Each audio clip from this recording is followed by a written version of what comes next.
Portions of this program are brought to you by Flexsteel Industries, America's seating specialist, one of Dublin's leading industries and a proud member of our community.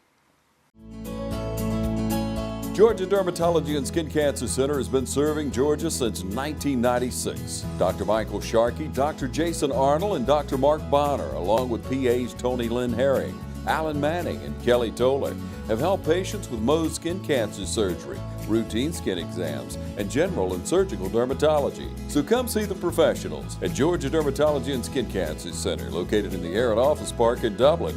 Call for an appointment today at 275-7546.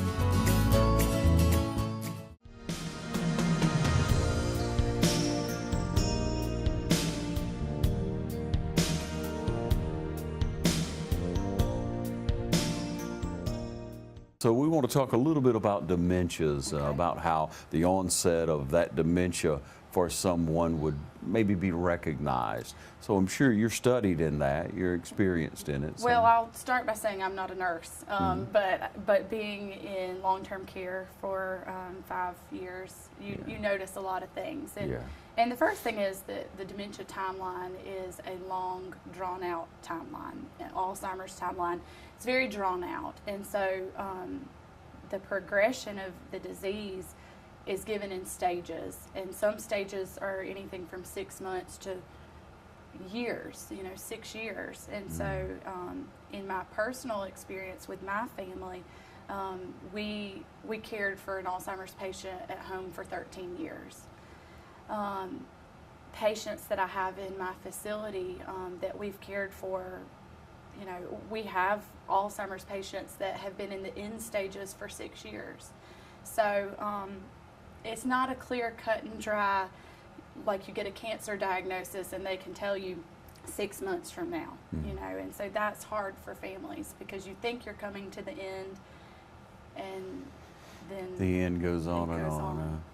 But it is a long, slow goodbye to many people. That's right. And even then, you think you're ready when that time comes, but you never are. So. You're never ready. Yeah. Well, you shared with us the other day, so I want to recount a little bit about your grandfather. Yes. So 13 years now, back in that period of time, what were some of the first signs, or what are common signs of someone with a dementia? We actually first noticed signs of Alzheimer's or dementia-related diseases after the loss of my uncle. And the stress of that really kind of kicked into gear the signs of the disease. For us, it was a lot of short-term memory issues, early signs, mood change, personality change. Those are some of the things that we notice in the dementia timeline of early signs. A lot of sleep changes too can be one of the signs. So for us, there was personality change. Some of that can be hard to differentiate with life events. You've lost a son. Sure. But for us, we started noticing there. Short-term memory, personality change, mood changes.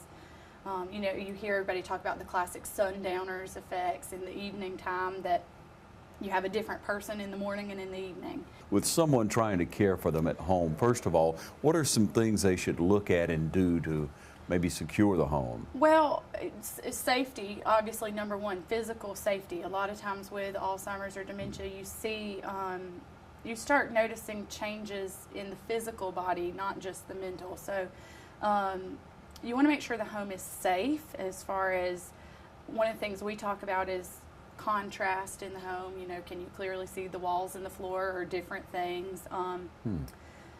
Making sure there are not a lot of fall risk in place. For us, the transition from a rug to a regular floor is no big deal, but for somebody who's having some cognitive issues, that could be a huge issue. Yes. So, but more than anything, the number one thing in early Alzheimer's and dementia is going to be caregiver responsibility. It's going to be supervision. That's the biggest thing you can do early on to keep somebody safe, is that supervision.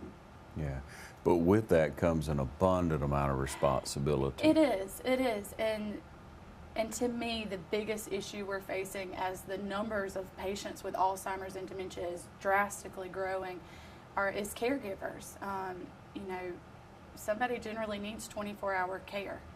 And if you're a working individual or, you know, you have your own care needs, providing that 24-hour care for somebody is very demanding. Yeah. And you quickly see a lot of caregiver burnout. The statistics that the Alzheimer's Association talks about with, I think that a caregiver who is taking care of someone with Alzheimer's is 74% more likely to miss their own doctor's appointments and see a decline in their own health because of the demands of being a caregiver. Yeah. For me, I say, you know, you can't pour from an empty cup. So if you're not taking care of yourself, Yeah. you can't take care of the patient or the loved one with Alzheimer's. And you know, people don't realize that until they get to the point that with all that care, you think, well, okay, you could rest when they rest. Well, that's probably the only opportunity you have to do anything other than care for them. That's right. And truthfully, rest doesn't come like it does for us. Rest may be an hour here, an hour there. It could still be an all night long thing. But you never sleep soundly because you're always worried about, are they going to get up? What may they need? So the time and the place for, there's always going to be a time and a place for 24-hour care like what we provide. But there's also plenty of time to keep somebody at home and care for them in that setting as long as you can. In sharing at the stages, it's so difficult for anyone to look at going into long-term care. That's right. You're giving up your home. You've probably already given up your car as a senior adult. If you have good, your mind is still very good, and your body is slowing down, and you just can't stay at home anymore. You have to make that decision. So, what are some issues that most face when they should look at that and say, "Look, I just can't do it anymore"? In coming to a long-term care facility, you know, one of the most important things in Alzheimer's care in general is routine. Maintaining your routine is so important for the disease progression. We had professionals tell us many years ago with my grandfather, you know, as long as he's able, let him keep doing it his way. So he was a businessman, still got up every morning and dressed in his suit and tie, even if it was just to sit in the living room. And people would say, you know, why don't you stop him? Why don't you, you know, get him to put on some casual clothes? And we said, he's still dressing himself. You know, 10 years in, he's still dressing himself. We're not changing anything. So going into a long-term care setting is a drastic change for somebody with Alzheimer's or dementia. And so we try to maintain their routine as much as possible, or at least get them on a new routine and maintain that. You know, before I worked in long-term care, I always thought, oh, that's kind of the end of the road. You know, that's where you go for the end, and it's sad there. But truthfully, I laugh more here than I've ever laughed at any job or anywhere else I've ever been, because you get away from the stuffiness of life, and you know, you just kind of go with the day, and we laugh and we try to maintain as much normal as you can. But there is a lot to consider in deciding if that's the right decision for you or not. Personally, there comes a time and a place when a family should be able to just visit.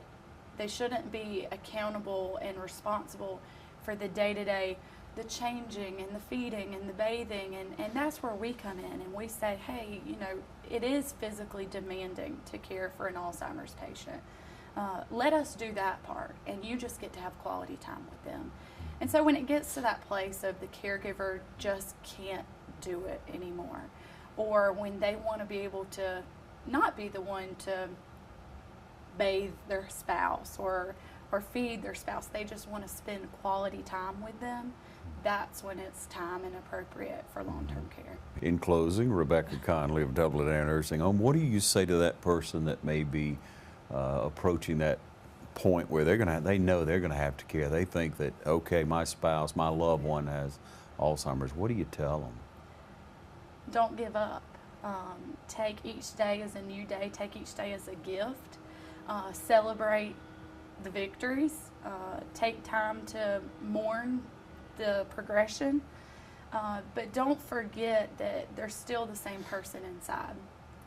I say a lot of times that's not them talking, that's the disease talking. And so you have to learn to separate Alzheimer's from the person that you love.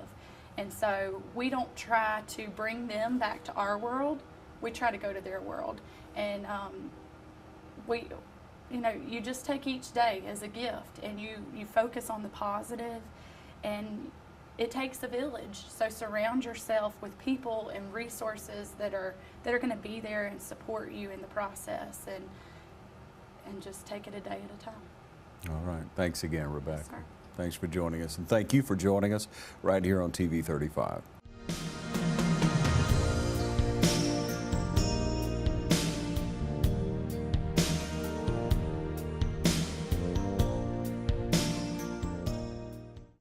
With Georgia Farm Bureau Insurance, I can get auto, home, life, even banking all in one place. Pretty convenient if you ask me. Always the home team, Georgia Farm Bureau Insurance. Visit us online at gfbinsurance.com. The Medical Center of Dublin is proud to provide families all over Middle Georgia with primary care services that are hard to find under one roof. Call on our team for the highest quality of health care, family medicine, women's health care, and now urgent care open until 8 p.m. Walk-ins are always welcome. If you're sick today, you'll be seen today by one of our physicians. The Medical Center has been serving our community since 1964, providing quality medical care for the entire family. Medical Center, conveniently located on Hillcrest Parkway.